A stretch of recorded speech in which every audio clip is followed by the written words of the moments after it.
Good morning. You want to turn a light?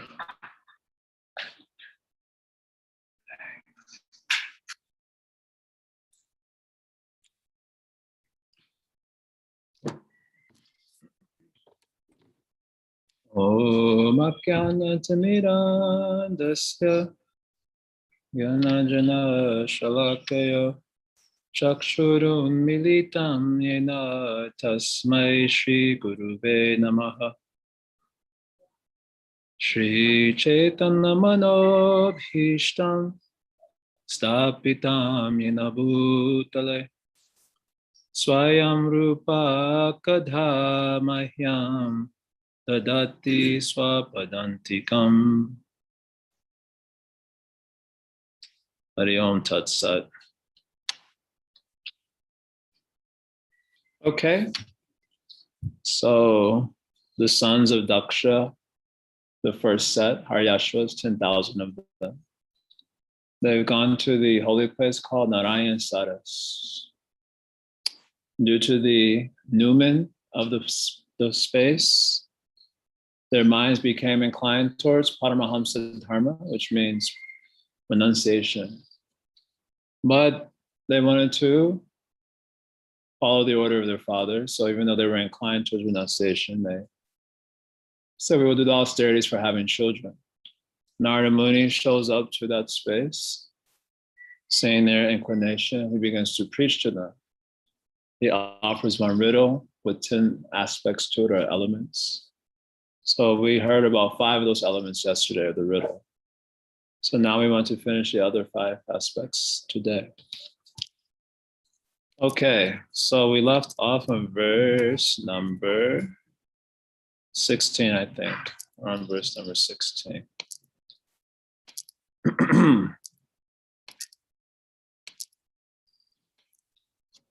The last line of each of these verses, where the sons of Daksha have deciphered the riddle, they end each line with Kema Sat Karma Bir Bhavet. So what is the use of asat karma? And we were also using the word vanity karma. You know, the word vanity means like the vapor. So vapor, you know, if there's a lot of vapor, it can even be blinding. But if you try to grab it, there's no substance there. So the material activity, asat karma, is like that. We call it vanity karma. It looks very, very important and meaningful. For example, getting an education or becoming a politician, doing the welfare work even. So many activities people are doing in the world. They seem to have a lot of value, but it is insubstantial. It's called asat karma. Anything not connected to God is considered as asat karma. It may be pious asat karma, but piety is just like the gold chain. You want to be arrested by the gold chain? Would you appreciate, oh, at least the chain is made out of the gold? So it is, so Kema Sat Karma Bir Bhavet. What is the use of this asat karma if you don't know this riddle, the different parts of this riddle? Okay, so Narada Muni mentioned a river that was moving in 2 directions. That was I think this is the 6th element of the riddle. A river that is moving in 2 directions. Any ideas?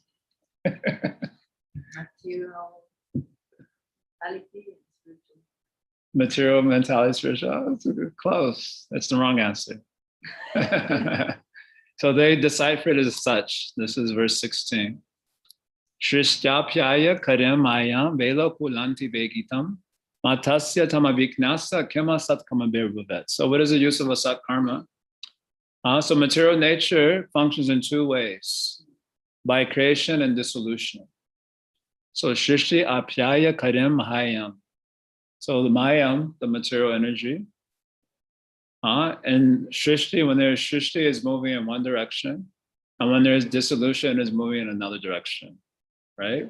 So the material nature is Shrishti Apyaya Karim. It is a cause of creation and dissolution. So you know, creation and dissolution for Vedanta is not like in the Middle Eastern traditions, God creates out of nothing. There was nothing, and out of nothing, God creates. But in Gaudiya Vedanta, we follow Satkaryavad. And Satkaryavad means that the effect is latent in the cause. So just like the peanut oil is latent in the peanut. So when you make peanut oil, it's not that it's out of nothing you make the peanut oil. The peanut oil is latent in the peanuts. And so you, by some process, it is just brought out. So that means nature is latent in God. It is already there. The effect exists in the cause. And then it is simply manifest. And that manifestation or evolution from God is called creation. And the involution of the nature back into God is called destruction. But it's not that God is creating nature out of nothing and destruction. No, it is simply evolving and involving from God, the first cause. That is the meaning of creation and destruction. So a very different concept of creation and destruction than, say, the Mid-Eastern traditions. Because all of God's Shaktis are eternal, right? The Shaktis of God are eternal. So there's their internal energy. So that's obviously eternal. And then there's the Jiva Shakti. The Jiva Shakti is also eternal. And there's the Maya Shakti. The Maya Shakti is also eternal. Now the products that the Maya Shakti produce are temporary, but the Shakti itself is eternal. Therefore, when Vyasadeva went into the Samadhi, you know, this Srimad Bhagavatam is called as the Samadhi Bhashya, Srila Vyasadeva, right? The commentary that comes from his Samadhi. So when he went into his Samadhi, you know, from 7th chapter, 1st canto, what did he see? He saw Krishna with the internal energy. He also saw the Maya Shakti, which was situated apart from the Lord. He saw that, and then he saw the jivas who were bewildered by Maya Shakti. He saw how they can get out of bewilderment by bhakti and then get praying. He saw all that in his Samadhi. So he saw Maya Shakti. So Maya Shakti is an eternal potency. Vyasadeva. So this is an eternal potency. So it is not that eternal means having no beginning and having no end. That is the meaning of eternal. Like in the Middle Eastern traditions, eternal means like having a starting point. Like we're created from nothing, and then you can enter into eternal life at a particular point. But eternal, the technical understanding of eternal in Vedanta is having no beginning and having no end. So that is true of Maya Shakti. So this is part of Satkaryavad philosophy. So creation means unfolding, and destruction means enfolding from God. More specifically from his Maya Shakti, but from God. So this is the river. The river at the time of creation is moving in one direction, and the river at the time of dissolution is moving in another direction. Okay. Vela kulanta vegitam. Vela kulanta vegitam means at the bank of the river. If you want to get out of the river, you have to get out at the bank, right? So Vela kulanta means near the banks. Vegitam, the river is moving very rapid. So the idea is that if you want to get out of this river, you have to get out at the bank. But at the bank of the river, it is moving very rapidly. So if you try to get out, it's moving more fast there, you can again get swept under. So according to the commentaries, the meaning here is that to come out of the river, you have to apply some spiritual process, tapasya, some renunciation. But the nature of the tapasya renunciation is that it produces anger and ego.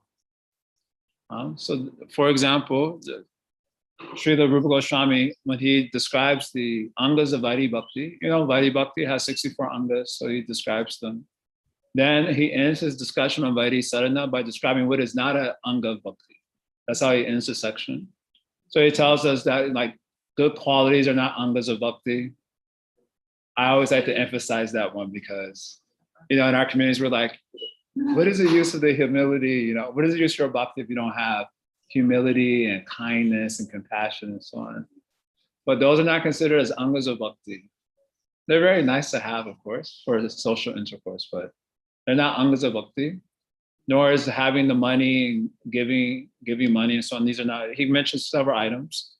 The first items he mentioned is not angas of Bhakti, is Gyan and Vairagya. So in India especially, not so much in America anymore, the Americas, but in India especially, if you're spiritual, that means renunciation. And it also means Gyan. So if you don't have like Gyan and renunciation, you're not really spiritual. They still have that culture today. They still, So Rupa Goswami says in the beginning of bhakti, these two may be useful for us. Gyan means the process of discrimination between sat and asat, consciousness and matter. So in the beginning, that's a little bit helpful. We should, know that we're different from the body. And there's so many books you can study to help you understand that distinction. This is called Gyan. And Vairagya means the renunciation, the dispassion, the letting go of things. So Rupa Goswami said this may be a little helpful in the beginning of bhakti, but he says these are not angas of bhakti. We can understand that Gyan and renunciation are byproducts of bhakti. The natural knowledge and the natural renunciation are byproducts of bhakti, right? Vasudeva, Bhagavati Bhakti Yoga Prayojita, Janayati Aishu Vairagyam, Gyanam Chayarahitukam. They're considered as byproducts of bhakti. This is called the natural renunciation, the natural Gyan. The unnatural renunciation means you force yourself, even though you like it. You like the thing, you say, but I'll not take it. But then you meditate on it. So in Bhagavad Gita, Krishna calls this as pretender. Mityachar uchite. This is a false achar, false activity. You're renouncing externally, but internally meditating on one thing. Just like sometimes people come to the meditation class or the yoga class, meditation class with their spouse or their girlfriend or their partner, and they sit right next to each other and then they are meditating. What they're meditating on?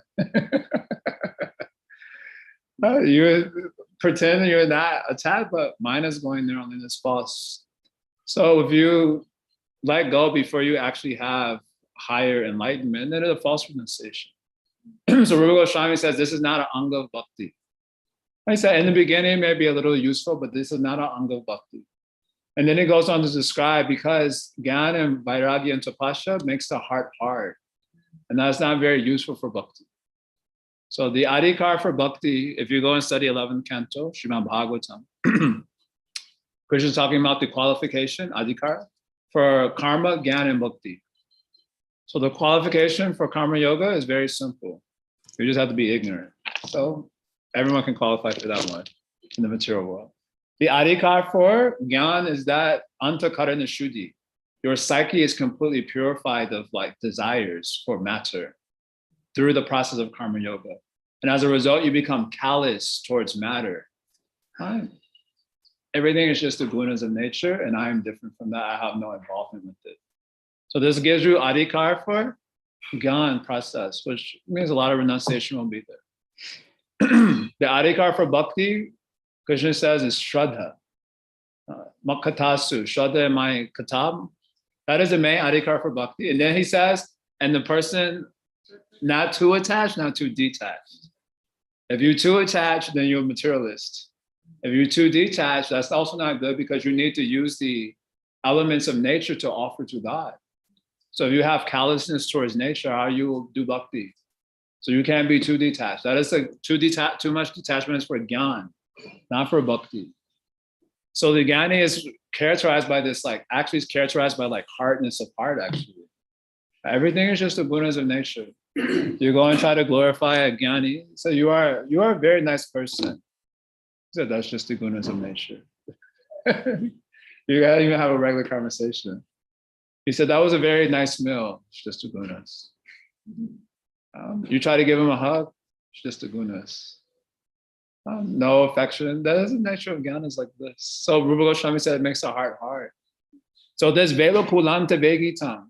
At the banks means these spiritual techniques like Tapasya, Vairagya, Jnana. They're supposed to help you come out of nature. But they're at the banks is moving very rapidly. So you take those techniques to come out of nature, again, you get swept under. That's the idea here. Again, you get swept under. So nature is very hard to come out of. And this is also true because these processes are transcendental. Gyan, yoga, karma, they're not transcendental processes. They're sattva-guna processes. So as Krishna describes in the Gita, also sattva-guna binds by creating the sense that I am happy and that I am pure. It gives that ego. He says Jnana Sangha and Sukha Sangha. You get attached to Gyan and attachment to Sukha. So then that way you stay in the material world nicely. So rivers moving in one direction, creation, another direction, and dissolution. You're trying to come out by Satoguna, but then it's moving very rapidly there. You also get stuck under. So the next line says matasya. Matasya means a person who's gone mad here. But the meaning here is that one who is helplessly moved by these processes. So if you can imagine being in a river, imagine yourself like seaweed in such a river. So the river is moving one way, the seaweed has to move in that direction. And the river is moving in another direction, then you also move in that direction, right? So we're just like helplessly moved by these processes of nature, by the forces of nature. Everyone's like in the material world, like, I do me. No, you do what nature is telling you, your force. Nature's giving you your mentality, your body, everything. So whatever way nature is moving, we are also moving according to that. So Tama Vignasa means one who doesn't know this, Maya Shakti, doesn't know about the processes of creation and destruction, doesn't know how it is moving very rapidly at the bank, which is the Satoguna for coming, getting some transcendence, who doesn't know how he's helplessly moved by the karmic inheritance of his life, the various forces of nature. So Tama Vignasa, he doesn't know any of this material nature. Then Kemasa Kamambir Bhavat, what is the use of his activity? Yeah, no one knows. Just like, there's a nice verse, just to give an interesting sort of practical understanding of this. When someone mistreats you, how do you act? How do you respond to that? Normally, it's not a philosophical question. So if you feel mistreated, how do you respond to that? You lash out. You lash out normally. So why do you lash out? Lash out means like, why do you lash out? Because of ego. You feel that they have done some transgression against you, so you lash out, right? It seems natural enough, right? That is natural enough. But what has caused them to do the transgression, and what has caused you to lash out? False ego. That was a good answer. Any other answer? Miscommunication. That was also a good answer. Any other answer? They've mistreated you. The gunas. So the same thing that causes them to mistreat you is the same thing that's causing you to lash out. So you're getting upset at them is what they have a saying in the States, the tea kettle calling the pot black, right? So the tea kettle is black and the pot is saying you're a blackie. That's what they call me in India. The Indians, they want to make fun. They say, oh, look, a blackie is here. So the tea kettle is calling the pot blackie, but he is also black. In other words, it's hypocrisy. It's kind of of course, don't tell this to someone who's going through a difficult time with, some situation. But you're getting upset at the person who is helplessly acting under nature. And your anger is also because you are helplessly moved by the same forces of nature. But you don't know this. At least at the time of the thing, you don't know, you don't discern in that way. You think that I am very justified, justice should be served. Isn't it? You never think, actually, he's under the force of nature, I'm also under the force of nature, therefore, actually, let me not get involved in any of this. And, forgive and let me move on towards actual, no, that thinking doesn't come to us at that time. But yeah, I'm the victim, justice. Whenever you hear anyone tell their story about situations in their life, it's always told from the perspective of the victim, isn't it? If something bad happens to me, I'll tell my story and how I was the victim in the situation. I was never the perpetrator. Even if I was a perpetrator, it was like a very, negligible thing. So this is the situation. So Kemasa, for one who does not know this, then what is the use of your asat karma? So this is verse here. This is the element of the river moving in two directions. So material nature functions in two ways, by creation and dissolution. Thus the river of material nature flows both ways. A living entity unknowingly falls in this river, is submerged in its waves. And since the current is swifter near the banks of the river, he is unable to get out. What would be the benefit of performing fruitive activities in that river of Maya? That is the translation of Prabhupada. Okay, next verse. So Narada Muni spoke of a house of 25 elements, an astonishing house of 25 elements. So what is that astonishing house of 25 elements? So the material world, right? The 25 elements is the material world. 25 elements, Sankhya. Anyway, I don't know all the elements by heart, but you have Prakriti or Pradhan and Ahankara, the five Tanmatra, five Mahabhutas, five karma working senses, and like that up to 25. I'm not going to go to the whole list. We got most of them.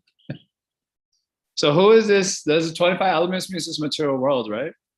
But he calls this material world as a abhuta griham. That was a word that was just the word adbhuta means astonishing. Abhuta griham. So what is this astonishing house? So he says here, this is the verse 6, 5, 17, giving the answer here. Panksha Vyankshati Tattvanam Purusho Adbhuta Dharpana. So Pancha Vyankshati Tattvanam, so the house of 25 elements. Tattvanam means the elements are known as the tattvas, usually tattvanam. The word tattva means thatness. So because I guess it represents that world that's out there, external to consciousness. So they're called as the tattvas. So Panksha Vinshati, 25 tattvas, is the Purusha. He says the 25 elements is the Purusha. It is very interesting.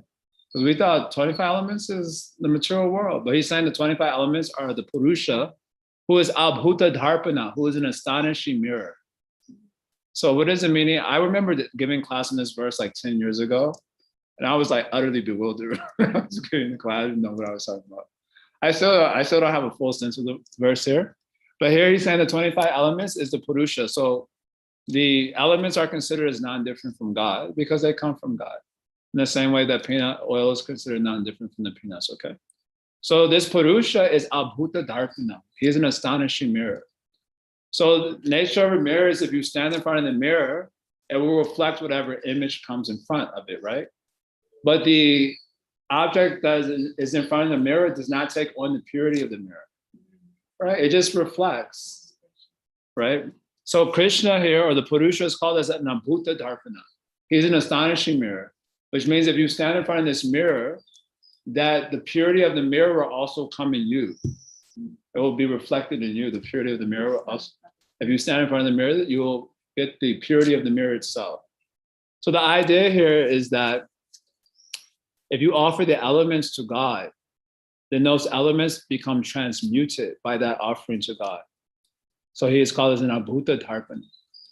So the only thing, what really separates nature from God is consciousness in one sense, because nothing can be separate from God. He is the Advaya Gyan Tattva, the non-dual reality, the very ground for existence itself. Wherever you find existence, there must be God there. I've been saying this a lot recently. The word satta means existence. So wherever you find existence, there must be a very ground for that existence.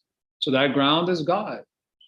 Just like the earthen pot came out of the earth and it rests on the earth, and to the earth it will return at the end, especially in India, because they make the earthen things, you just throw it on the ground.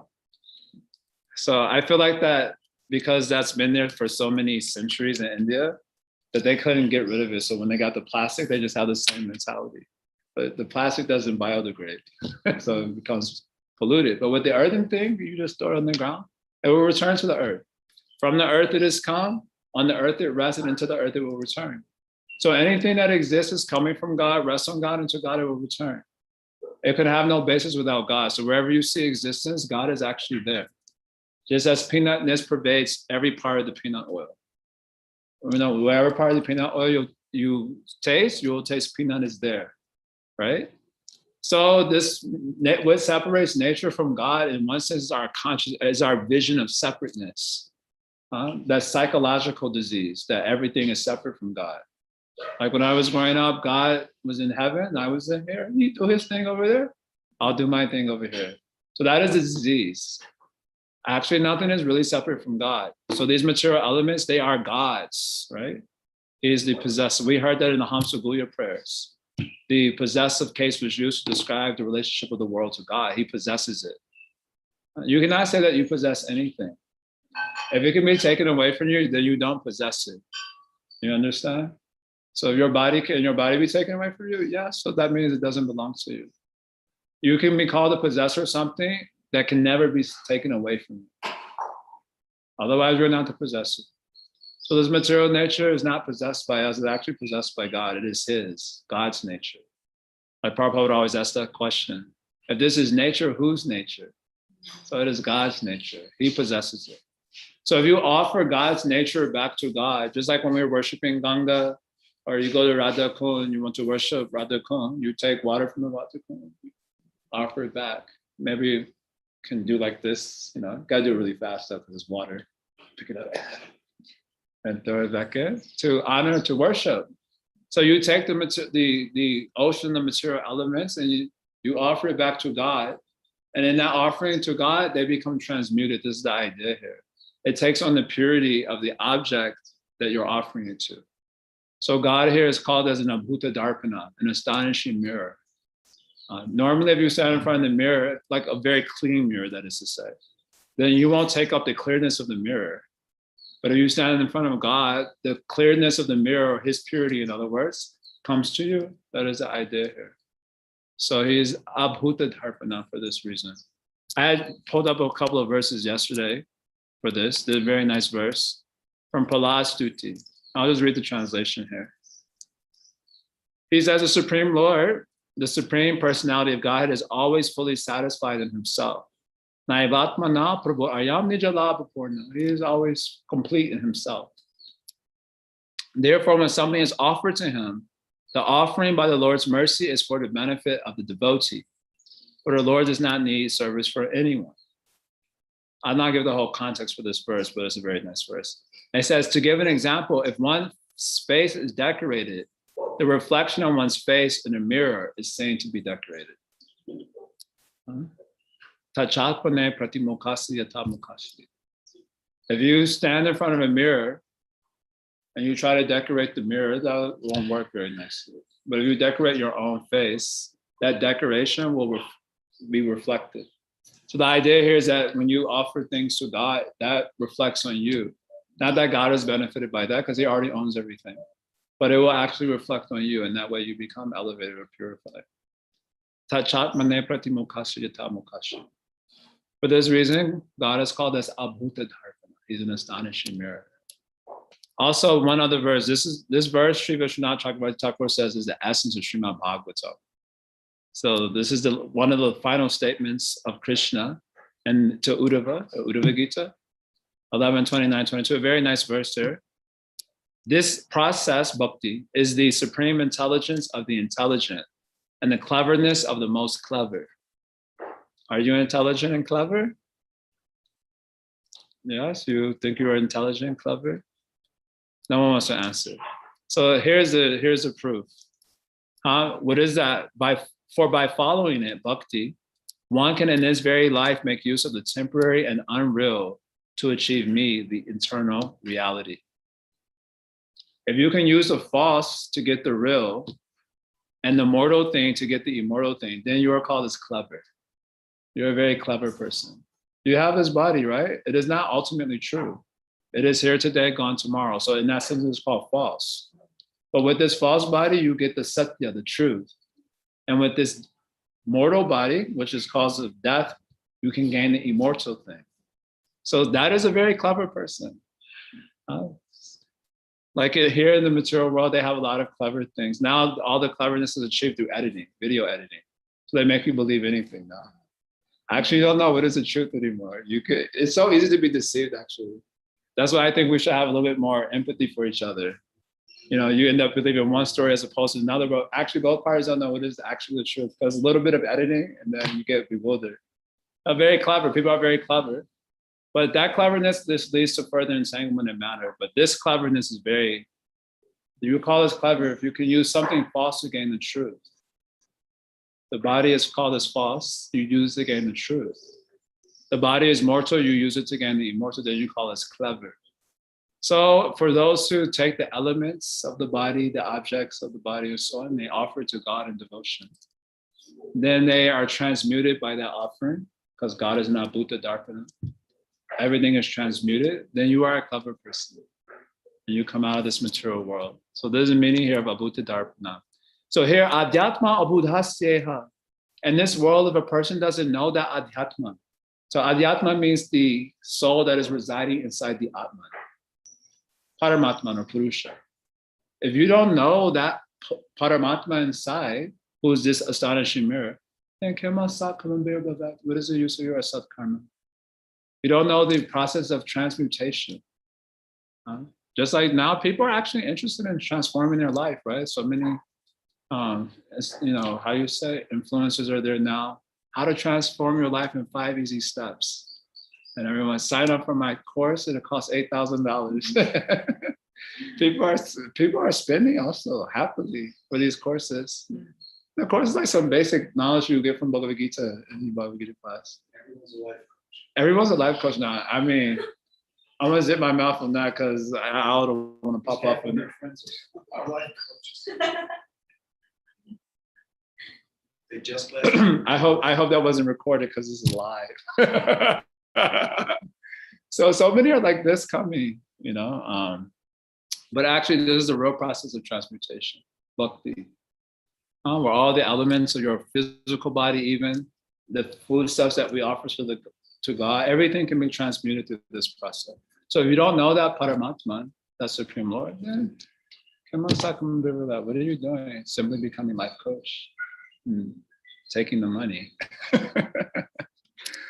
There's so many things. Okay, so that was the 7th part of the riddle. Let's go to the 8th. We're almost finished here. So Narada Muni spoke about a swan who does the Chitta Katha. Chitta Katha means the astonishing katha, or the katha that is ornamented with many, poetic symbols and so on, decorated very nicely. Chitta Katha. So who is this swan? So here he is telling, Aishwaryam Shastram Usrigya Bandha Moksha Anudharshana. So the swan is the Shastra, who is, it says here Aishwaryam Shastra. The Shastra which is giving thee or bringing the Aishwaryam, opulence. What is that opulent? Bandha Moksha Anudharshana. The word darshan means to see. And philosophical systems are also referred to as darshans, right? Like the Vedanta darshan, for example, the Sankhya darshan, the yoga darshan. Because the idea is that by truly following or embodying a philosophy, then you will see that reality that it points to. So it's called as a darshan for that reason. Of course, most of us should stay on the level of reading and not embodying, so we don't see anything. Just like many people would ask Prabhupada, are you seeing God? And Prabhupada always answer yes. I'm always like, man, if someone put that question to me, I would be embarrassed. Oh, you're talking so much smack about bhakti this, bhakti that, big game. Have you seen God? Yeah, hold your head down. Suddenly gotta hold your head. Well, I'm just in the process. You gotta be all humble. If you're following any process nicely, then there should be darshan, right? So they call the philosophy as darshan. So Shastra is Anu Darshan, it's continuously giving darshan. The philosophy about bandha and moksha, about bondage and moksha, about discernment between matter and spirit and how to achieve that awareness. So this is compared to a swan because at least in Indian poetics, the swan is it has this mythic quality of being able to take milk and water and then drink it and then remove the water and take only the milk. It has this sort of mythic ability that's mentioned, and mostly Indian poetry is mentioned like this. I don't know if it's actually a thing. It may actually be a thing. I don't know. So in that way, Shastra like that helps us get the discernment between matter and spirit, between internal and external energies and so on. This is the Aishwaryam, the opulence that is given if you study Shastra. So Vivikta Padam Aghyaya. So for one who does not know how to discern in this way, Vivikta Padam. Vivikta Padam means this ability to discern that has come from Shastra. Otherwise, if you have not heard Shastra, you don't have the ability to discern. You only discern according to your guna-filled, nature, swabhava. That's why it is saying that people know a lot of things, but there's no wisdom because they actually don't have the ability to discern. So Vivikta Padamagaya, from one who doesn't know how to discern in this way, an ability that comes from associating with Shastra, then Kemasa Kamambir. What is the use of your asat karma? Krishna says something very similar in Bhagavad Gita, right? Ya Shastra Vedam Ustrigya Vartate Kamakarata Nasasitam Bapnoti Nasu Kamnaparam. He says those who Shastra Usrigya means they throw out Shastra. This word is used here also, Usrigya, Shastra Usrigya. They don't want to follow Shastra anymore. They only want to follow the life coaches and their very generic advice that you could have got on Google for free. Of course, life coaches, they do organize it in a very attractive way, so we'll give them that credit. You know, give credit where credit is due. But you come and give them the Shastra, they think it's boring things. So if you throw out Shastra, Krishna says, and you act according to your desire, vartate kama karita. As you like, I will do. That is the motto of the age. What I feel inside.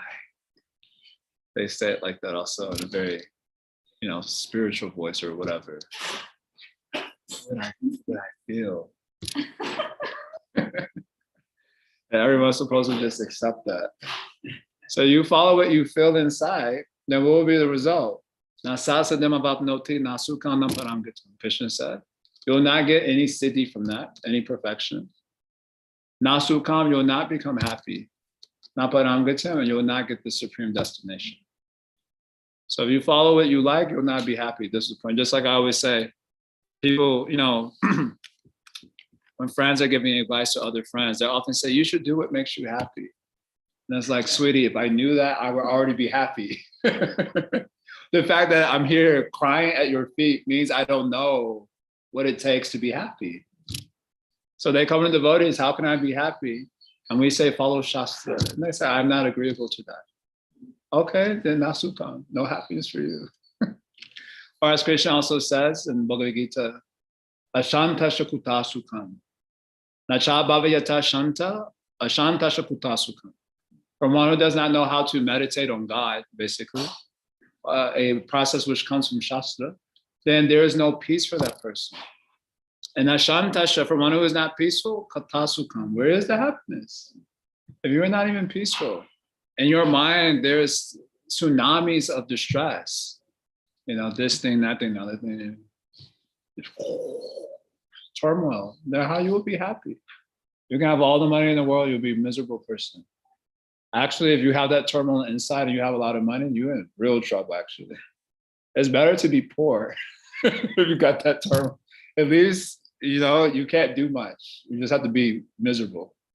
But if you have a lot of money and you're miserable, what you will do, God only knows. You ruin your life and the whole world with you. It's quite possible. So Krishna is saying the same thing. If you give up Shastra Vidhi, then you'll not be happy. No perfection, no supreme goal. So Kema Sakarma Bibra, what is the use of your Sakarma? You don't hear Shastra, you are not peaceful, you are not happy. Simply you're saying, I follow my heart. Well, where has that gotten you? So Kema Sakarma Bibra. So this is a swan. This is the 8th element? Yes, 8th. 9th element of the riddle. We're almost done here. Narada Muni spoke of a fast revolving object that is with sharp edges. So what is that object? That is time factor. That's what he says here. So kala chakram barmi tikshnam sarvam nishkarshayaj jagat. Eternal time moves very sharply as if made by razors and thunderbolts. Kala chakram. So the kala chakram, brahmi tikshnam, is revolving very rapidly. And it's tikshnam, it is very sharp. Sarvam nishkarsha yajjagat. This means that it is destroying the whole world. As Krishna also has told in the Bhagavad Gita, when he gives Arjuna the divine eyes to see the time factor, or to see the universal form of the Lord. He sees the universal form of the Lord, and then Arjuna becomes afraid, right? He sees that all the people at the battlefield are being eaten. He becomes frightened. He offers some prayers. He asks, what is this form? So Krishna says, time I am the destroyer of everything.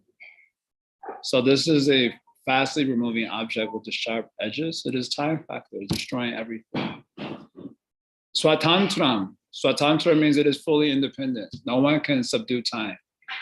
That's why Krishna often compares himself to time. Although time is technically a material potency of God, It's related to the Maya Shakti, but it is often compared to God himself because it is invisible like God. It is moving everything by force like God, and no one can stop it. It is inexorable. You can say inexorable time. Swatantra means completely independent.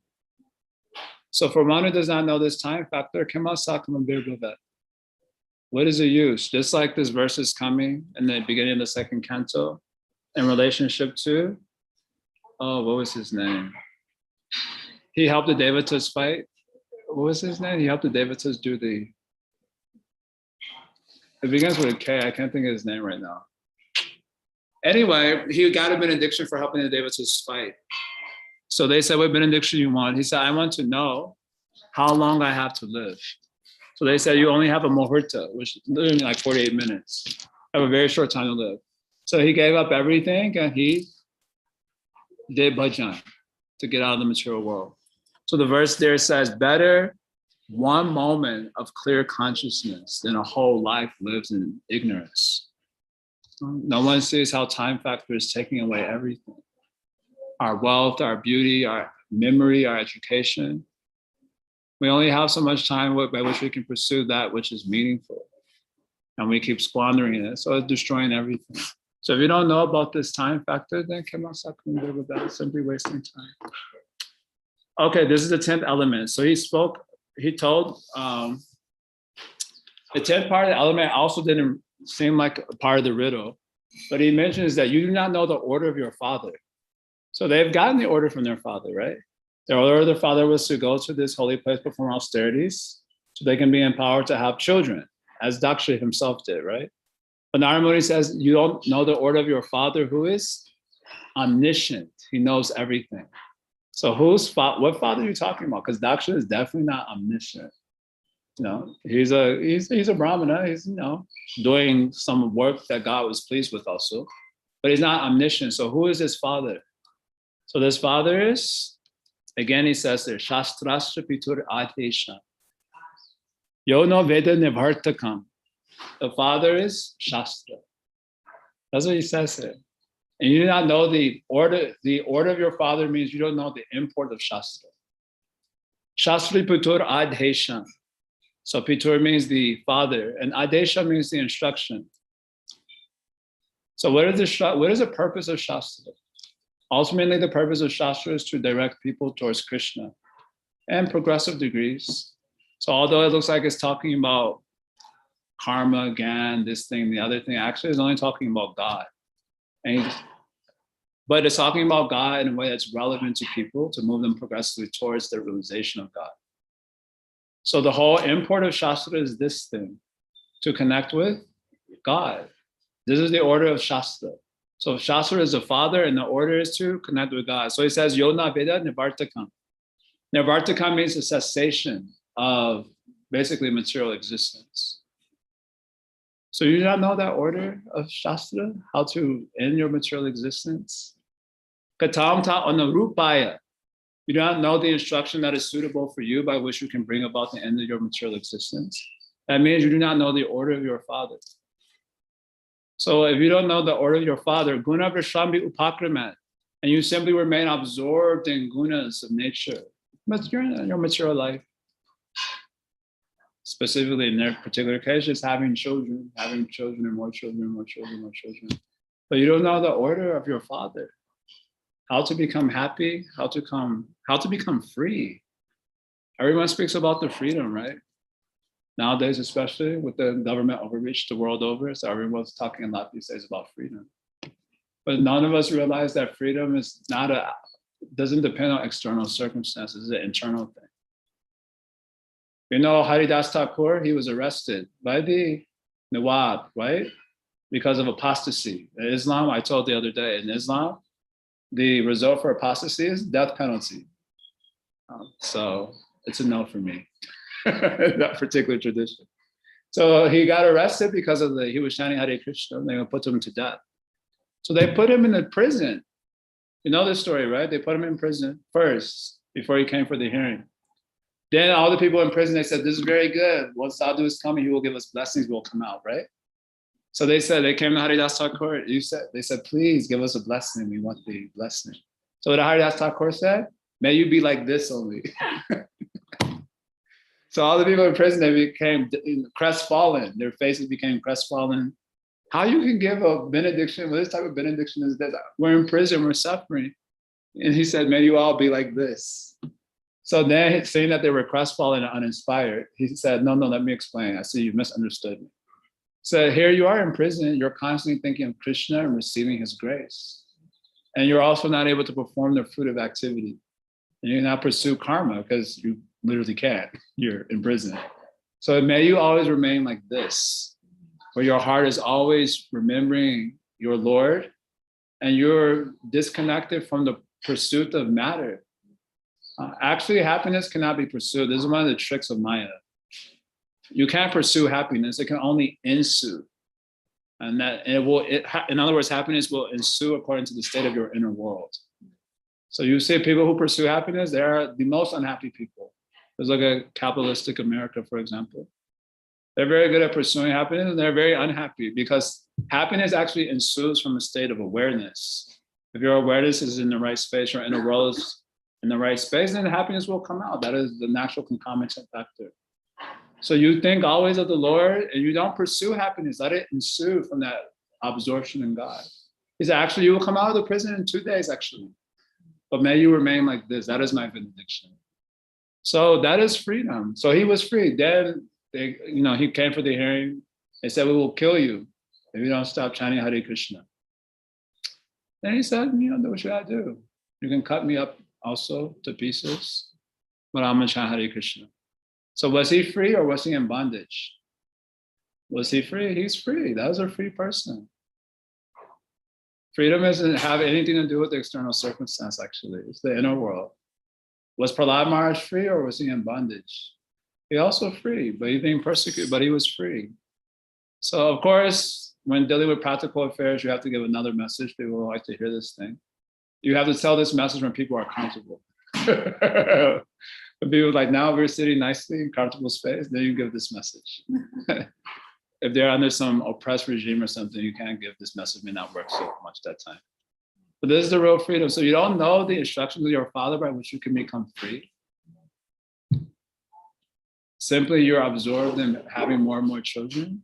Then what is the use of this asat karma? You actually don't know how to become free. Simply you're saying freedom, freedom, but that is all empty words. So this is the end of the riddle. All the riddle has been described here. Final verse, I'll just read it. Shukadeva Goswami continued, my dear king, after hearing the instructions of Narada, the Haryashvas, the sons of Prajapati Daksha, were firmly convinced. They all believed in his instructions and reached the same conclusion. Having accepted him as their spiritual master, they circumambulated that great sage and followed the path by which one never returns to this world. Haribo. Daksha wasn't able to say Haribo. You're gonna be mad. 10,000, okay, 1 or 2 is all right, but all 10,000. So the devotees were saying, Haribo, what Daksha? He tolerates. He's gonna have another 1,000. He tolerates, and then Narada does the same thing. He's like, this is too much. This is too much. I'll curse you now. So we'll get to that afterwards. All right, finished. This is a nice riddle. We should all learn these verses and recite them because we're all into the material life. The question being posed, what is the use of asat karma? We say, oh, I can give you an explanation. We're happy to explain what is the value of asat karma. So it's good to meditate on these verses. And Raghunath Das Goswami's Mana Shiksha, instructions to the mind. So one of the instructions is that one has to give up asat cheshta, which means basically the asat activity, the pursuit of asat. So this is a good section to meditate on in that regard. All right, looks like the chat box is a little expected to be respected. Okay, yeah. Always trying to bring pity upon ourselves. Question is coming. Always trying to bring pity upon ourselves stems from the desire to have attention, to acknowledge our existence. Yeah, that's good. When you use a logic, any explanation will almost work. But at the heart of it is that the soul is ontologically self-centered. So this we are hearing from Shukadeva Goswami at the end of the Brahma Vimohan Lila. We naturally think of the self I always like to say, just as an apple is apple-ish and an orange is oranges, so a self is selfish. We think of ourselves. Now, the problem, that's actually not considered problematic, though. The problem is that our notion of self is very limited to the body. So, yasyatma, what is that? Yasyatma buddhi, kunape tridatuke. Kalatradishu, bhoma ekedi. Swatirtha buddhi, salilena kariche, janeshu abhigeshu saeva loka. The four sort of conceptions are mentioned here. Atma buddhi, swadi, igedi, tirtu buddhi. So atmadi means your self-concept. So if your self-concept is limited to your body, this verse is not condemning that. Naturally, we think we are bodies. We cannot think otherwise also. That's not possible in our present condition. But if your self-notion is limited to the body, if your self-notion is limited, if your notion of what is mine, swadi, what is mine, is limited to my wife, my kids, like that. My self-notion or my notion of what is worshipable, igyati, is limited to the devatas or some earthen deities. In our modern time means some politician or some superstar. And our tirtha buddhi, our notion of what is tirtha, like sacred, is limited to a river. But it doesn't extend to include the sadhus. This particular verse Krishna is speaking to sadhus at Kurukshetra. So is that condemning your self-notion as being, you think you're a body? Yeah. You think these are your family? Yeah, that's there. But if it's limited to that, it doesn't extend to include the sadhus, then you're like a coward ass, like an animal. Understand? So in other words, we naturally are self-centered, but if our notion of self extends to include the sadhus, that is very good. And ultimately, the self of ourselves is Paramatma. That is why he is the most dear object for everyone, because Paramatma is the soul of the soul. Our body is there because of its relationship to the soul, right? Just like when something happens to my body, you're like, yeah, all right, I'm sorry to hear that, Prabhu. You know, you feel something because you like me to some degree. But if something happens to your body, it is very disturbing for you. Why? Because your body is related to your soul, right? So the body is there because it's relationship to your soul. So the soul is there because it's relationship to Paramatma, Krishna. So he's a natural dear object. So there are many ways you can describe this dilemma, but basically at the heart of it is because the self is self-centered. And so we try to create a world around our delimited notion of self, instead of the real notion of self that includes us as a participant in the glory of God. So then we do our different tactics, and victimhood is a very popular currency today. It didn't used to work so well previously. Even when I was growing up, if you complained about stuff, you got beat up more. You're like, suck it up. You couldn't use victimhood as a currency. Now you can.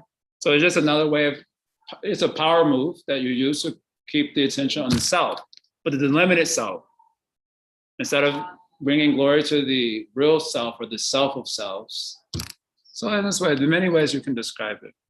Sham Saki says, what does it mean to stand in front of God? God was called as an astonishing mirror, right? So if you stand in front of him, and the purity of the mirror will come to you. That was the explanation I was coming. So what does it mean to stand in front of God? It means to do bhakti yoga, essentially. We've described this many times, that there's different ways the disease of the soul is described. And one way the disease of the soul is described is turning away from God. Ishari peta. We turn away from God. But God is all pervading, so you can't literally turn away from him. So it means obliviousness of him. Even he is right in front of us at every moment, we do not see him. So to turn towards God, so all the processes of Shastra, Gyan process, yoga process, bhakti process, there are different degrees of turning toward reality, because you're facing away from reality. And bhakti is supremos process, because Krishna is that complete reality, and bhakti is the means to realize him. So huge. Bumblebee, huh? Yeah. Oh, he's attracted to the scent of Krishna. Yeah. Jaya Jagannath is paranoid, though. They don't say. No, so the stand in front of God means to turn towards him. That is the meaning there. Does it mean those who can see Lord face to face can only take the purity of God? No, it means worship. That's what we described in the class. It means bhakti yoga. Because conditioned souls even offer something to God, like you gave example, worshiping Ganga Radhakund, it's still offered with polluted consciousness, for they still get the purity of the mirror. So gaining the transmutation of one's being is a process. So we describe, Bhakti yogis, we describe the process in terms of the, bhajan, kriya, anartha nivritti, nishta, ruchi, asakti, bhava, prema. So that is the process that we hear from our literatures. Have done these offerings many times, but purity doesn't seem to descend. Yeah, it takes some time. Also, you have to do the process. You have to do the processes with consciousness, not that we're doing the process unconscious. The very heart of sadhana is remembrance, actually, which is a state of the mind, right? Whether you're doing Vaidhi Bhakti or Raganuga Bhakti, I've been saying this a lot. At the heart of both is remembrance. What is that? Smartavya Satatam Vishnu. Vismartavyo Najatuche. Saravidi Nishedashur. What is that? Etayor Eva Kinkara. So there's a Vaidhi Bhakti. The essence of Vaidhi Bhakti is what? Always remember Krishna, never forget him. All the shastric injunctions and prohibitions are based on this. One prescription, always remember Krishna. There's one prohibition, never forget him. And for Raganuga Bhakti, Krishna Smaranam Janam Tasya, Preshnam Nijasamihitam. At the heart of it is also Krishna Smarana, remembering Krishna, along with his dear associates in Braja. So the very heart of sadhana bhakti is that remembrance. So if you're doing the angas of bhakti without the remembrance of God, it's like someone giving you the medicine, the capsule of the medicine without the thing inside. So you eat the capsule, you're like, the medicine isn't working. The medicine's been removed. So the external body is moving, but the remembrance inside is the heart of the sadhana. So you have to do japa with remembrance. You have to do kirtan with remembrance of Krishna. Not that you're thinking of this, that, and the other thing. Yeah. That is also beneficial. But then it becomes more like nitya sukriti. This nitya sukriti means the eternal piety that helps build up your, you can say, bank account. The devotees say like this, your spiritual bank account, so that it transforms into stronger impressions of bhakti in the future. So it's not that the external things aren't valuable. That is also sort of siddha bhakti. But remembrance is at the heart of it. So if you want to feel transformation, you have to struggle. Our struggle is what? The struggle to remember, because our disease is forgetfulness. So good luck to us all.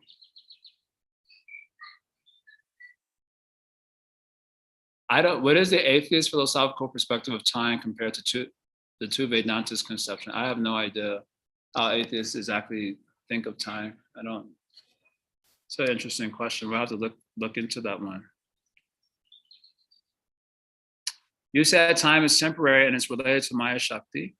No, we said time is a Shakti of Maya. It is not temporary because it is Maya Shakti, it is eternal. As we described in the earlier part of the class, all the Shaktis of God are eternal. The things that are produced from the Maya Shakti are temporary, but the Shakti itself is eternal. And time, the way time is described in like Yoga Sutras, also in Kapila Dev's teachings, time is that which causes the movement of the gunas. So if there was no time, the gunas wouldn't move at all. I like to give the example of a kaleidoscope. A kaleidoscope, I think this is a fantastic example. It's a little bit of a concoction, but I still think it works.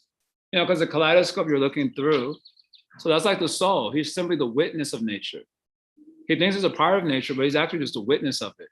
And what is he witnessing? He's witnessing nature take up all these different shapes and sizes, and he gets infatuated, like a little kid, right? Ooh, getting infatuated.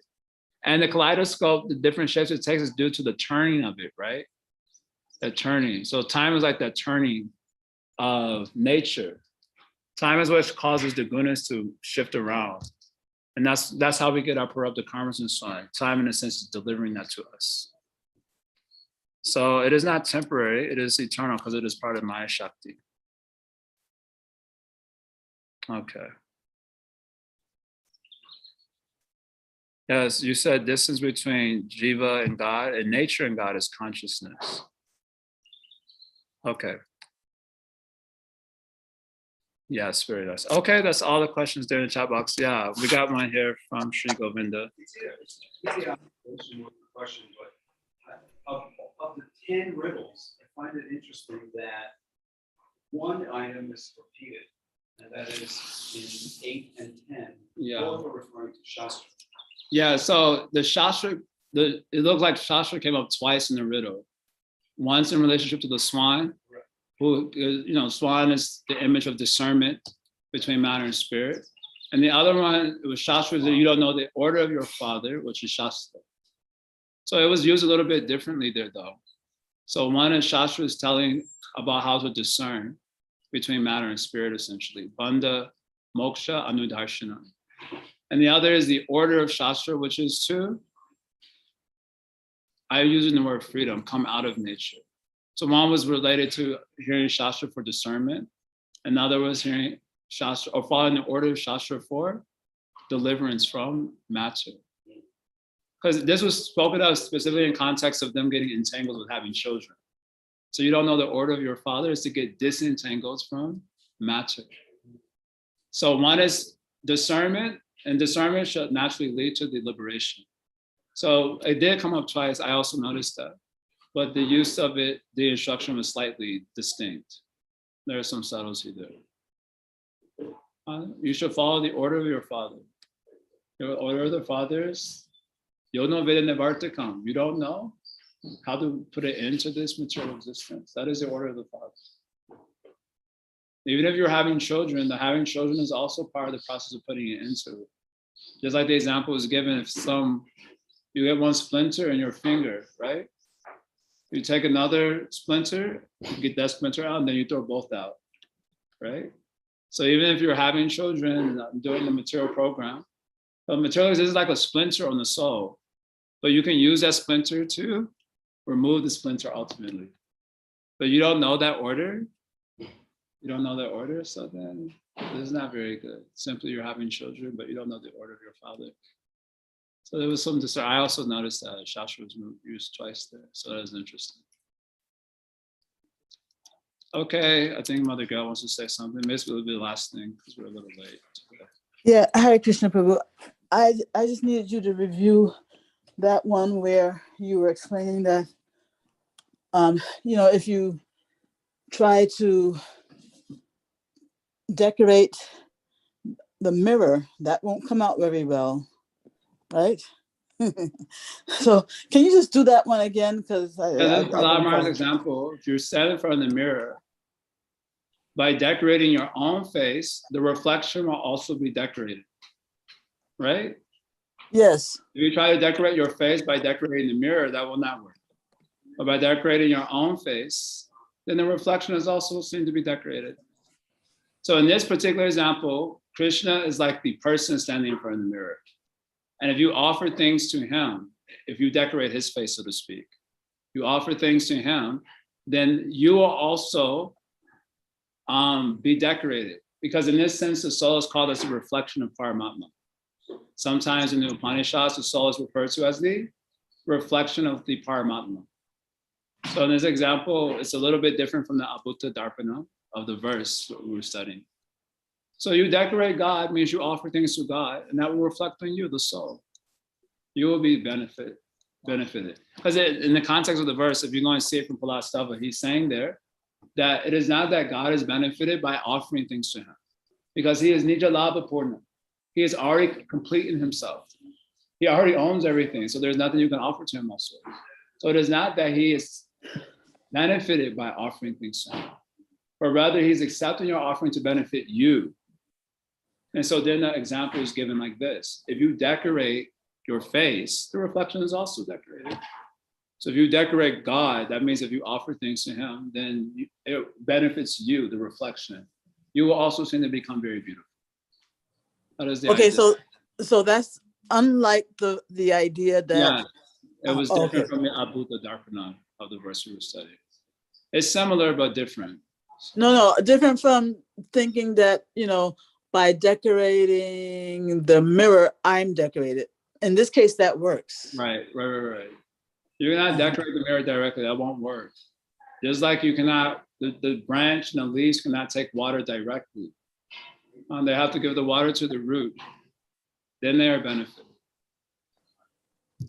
So Okay. So therefore, let me see.